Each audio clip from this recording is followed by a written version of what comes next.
It may look real, but this is just the mock-up of a terror attack. Yet, the threat that terrorism poses remains a clear and present danger. That's the consensus among leaders in Southeast Asia as they acknowledge that the region has become a fertile ground for terrorism activities. It is now no longer a case of if, but when a strike is likely to happen. In the wake of recent terrorist attacks in Paris, Brussels, and closer to home, Jakarta, how prepared are we in dealing with such situations when confronted with it? Welcome to ASEAN Spotlight. In this episode, we examine how ASEAN has responded with stepped-up counter-terrorism efforts. We'll also take a look at the security measures Singapore has taken to get the country and its people ready to face possible attack. While the government says there is no specific intelligence of any imminent plot against Singapore, the country isn't taking any chances. Almost all cities are believed to be likely targets. Here in Southeast Asia, the Islamic State militant group, or ISIS, is the biggest threat. Analysts say the authorities need to pay more attention to the returning foreign fighter phenomenon. A few hundred Southeast Asians have gone to fight with ISIS. The question is, once they come back, what are they going to do? Are they going to come back disillusioned and go back to their civilian life? Or are they going to come back imbibed with the extremist ideology of ISIS and, motivated by such an ideology, cause destruction and mayhem and try to bring ISIS vision of a Southeast Asian province to fruition? Some argue that Singapore is also in a good position to take a leading role in helping ASEAN agencies fight regional terror. Governments at this time must act. Singapore is a very small country, but Singapore is a mini superpower when it comes to intelligence and security. So Singapore should play a very decisive role in influencing and shaping and providing that critical guidance to the entire region. Singapore has already called for countries to band together to thwart the group's access to global funds. There is an international financing network which you must try to strangle and choke to cut off the flow of funds. The overall point is, yes, they are more coordinated. The external arm of ISIS has already said that they are formed, and this resulted in attacks in France. Since ISIS has become more coordinated, we also must be more coordinated. At the ASEAN Defence Ministers meeting on 25th May, a joint declaration was signed in Laos, laying out the common commitment and goals for defence cooperation and regional security. The agreement underscored the region's resolve to combat the threat of terrorism and to prevent it from gaining a foothold in Southeast Asia.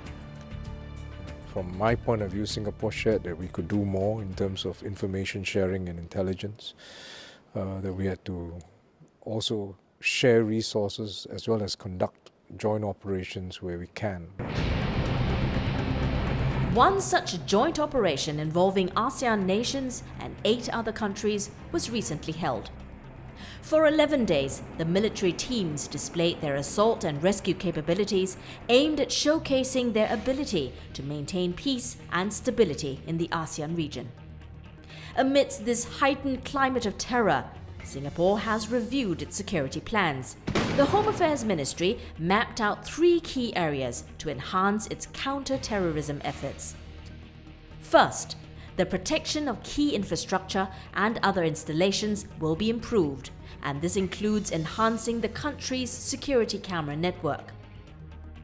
Second, it will upgrade its security response capabilities to deal quickly and effectively with any armed attack. The Singapore Police Force rolled out its new emergency response team. The group is made up of specially trained officers who are better equipped and armed with machine guns to deal with terrorist attacks. The Singapore Armed Forces will also train more units to take on a wider role in security tasks. Its Special Operations Task Force will have the capabilities of responding even faster when activated. the means to neutralize armed attackers and even hostage rescue. And third, it plans to strengthen the community's response through a new national program called SG Secure. The new SG Secure movement is an extension of the existing community engagement program. Activities will be launched to help people develop a sense of community vigilance, cohesion, and resilience. At the same time, it will try to inoculate Singaporeans against self-radicalization. At the fundamental level, Home Affairs Minister K. Shanmugam said there remains a need to protect Singapore's racial and religious harmony. We have to make it clear that our fight is against extremism and violence and not against any particular religion. And we have to stay united instead of being divided. Take a collective stand against those who threaten our harmony and way of life, and doing all we can to protect the multiracial, multireligious soul of Singapore. Community efforts have also been roped in to help soft targets like shopping malls, hotels, and entertainment places stay on their guard. The Safety and Security Watch Group is one such effort tackling this. While hotels like Shangri-La take a calibrated approach to security, such measures are not universal. Adding to the problem is the manpower crunch in the security business, so some companies are unwilling to invest in training beyond what is minimally required. But the Singapore Work Development Agency, which offers training courses for security guards, says more than 18,000 have since gone back to school to learn how to deal with potential terror threats. You gave them the various scenarios, allowed them to things like, abandoned vehicle. When people abandon vehicle and then start running in our Singapore weather, if a person wear jacket, sometimes you find that this person is a very small build, small size, that we say oversized clothing or sometimes baggy, so that they hide. They could be hiding weapon or could be hiding explosives. An area that may take much longer to achieve is the government's plan to review measures to beef up building security in Singapore. While newer buildings such as the Sports Hub have been designed from scratch to integrate security and aesthetics, not so for older ones.